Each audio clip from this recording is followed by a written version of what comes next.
Let's bring in CBS News reporter Alexander Tin for more. Hi there, Alex. So the FDA is close to authorizing Americans to receive a different COVID-19 booster shot than the vaccine they originally received. What do we know about how mixing different COVID vaccines impacts effectiveness? Well, that's a great question. And, to be honest with you, we don't have very clear evidence on how it impacts vaccine effectiveness. We have a lot of reasons to think it is probably both safe and effective to do so. Some of that comes from the history of vaccines. This is obviously not the first time that we are mixing and matching a vaccine and a booster shot. Take, for example, the flu shot. Do you remember what brand was the flu shot you got last year? No. Neither do I, right? No. When it comes to AstraZeneca, we know that abroad, there are some countries that have essentially done a natural experiment because of supplies, because of other reasons, that they gave people first the AstraZeneca vaccine and then a Pfizer or Moderna vaccine. And we know that in those situations, it appears to be safe and effective.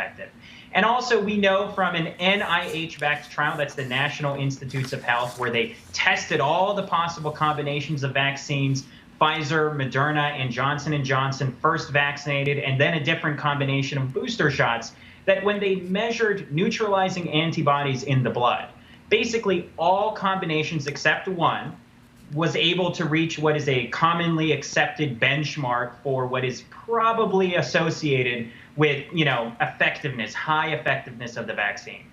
The only combination that didn't meet that benchmark is Johnson & Johnson boosted with Johnson & Johnson. But before, anyone makes any rash decisions about what booster shot they're going to get, we should be clear that this was just one part of the immune response. We know both from Johnson & Johnson executives and from federal health officials that the way Johnson & Johnson's vaccine works is more than just kind of the neutralizing antibodies you can measure in the blood. The immune system is complex. We know there are lots of things going on there beyond just that measurement. And we're probably going to find out a lot more soon in the coming weeks and months as more science, more studies, and obviously real-world effectiveness data is collected on booster shots. It's all about that data. All right, I do want to ask you as well about test kits specifically, because the U.S. has committed $1 billion to widen access to at-home COVID-19 test kits, but the tests are still hard to find in several states. When will those tests become more widely available? It's an interesting question, and much of it depends on where you live.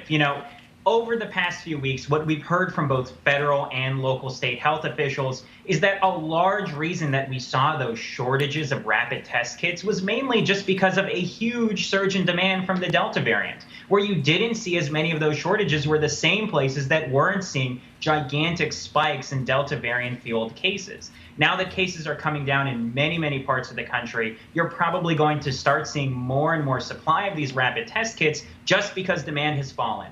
But in addition to that, as you mentioned, the Biden administration has announced investments in ramping up production of those rapid test kits here at home. We know that the Food and Drug Administration over the past few weeks recently authorized a new rapid test kit manufacturer to begin distributing their tests here in the United States. That will also increase supply. And so probably over the coming weeks and months, and definitely by the end of the year, we're hoping to see those rapid test kits really return to pharmacy shelves, return to online marketplaces, and really become widely available again.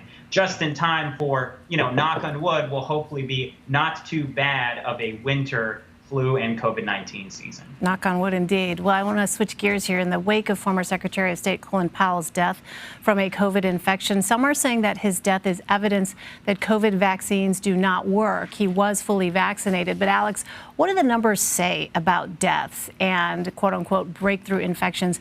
And also, I wonder, I've heard this in recent days as well, that some in the medical community actually object to the idea of thinking about these kinds of cases as breakthrough cases, because from their medical training, they see that people with compromised immune systems never mount an initial reaction to those vaccines. Can you help break that down for us?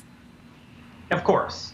Former Secretary of State Colin Powell, unfortunately, was dealing with a variety of underlying health conditions that probably increased his risk of getting a severe COVID-19, breakthrough infection despite vaccination, whatever you want to call it, that are probably unique to him and, probably just a handful of other Americans like him.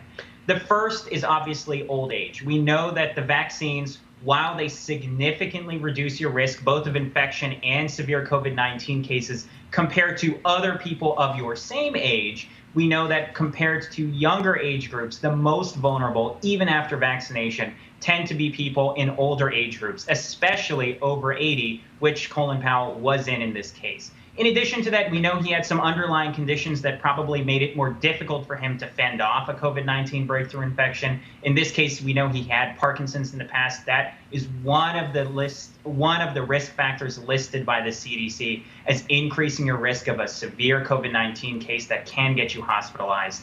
And finally, we know that he had been battling multiple myeloma. That's a form of blood cancer that affects only a few thousand people every year. But we know that in this specific type of situation, like in a handful of other blood cancers, in addition to the chemotherapy and other types of treatments that can hamper your immune response, this specific kind of blood cancer can really hamper your body's ability to make antibodies, both to fight off the virus, but also to trigger the kind of protection that we hope to see from vaccines.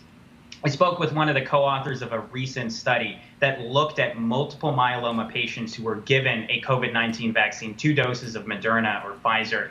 And what he told me was that just around 50% of the patients in their study mounted a sufficient immune response to those first 2 doses of vaccine. They're currently studying the possibility that with revaccination or booster shots, as you might call them, that potentially there might be a promising increase in protection for some of those multiple myeloma patients who didn't get protection from their first 2 doses. But obviously, like with all immunocompromised patients, in the context of high transmission of COVID-19, which is still going on all over this country, those patients remain at risk, even if they get their first 2 shots, even if they get a booster shot, just because of their compromised immune systems, unable to fend off both COVID-19 and get the protection we're hoping to see from the vaccine.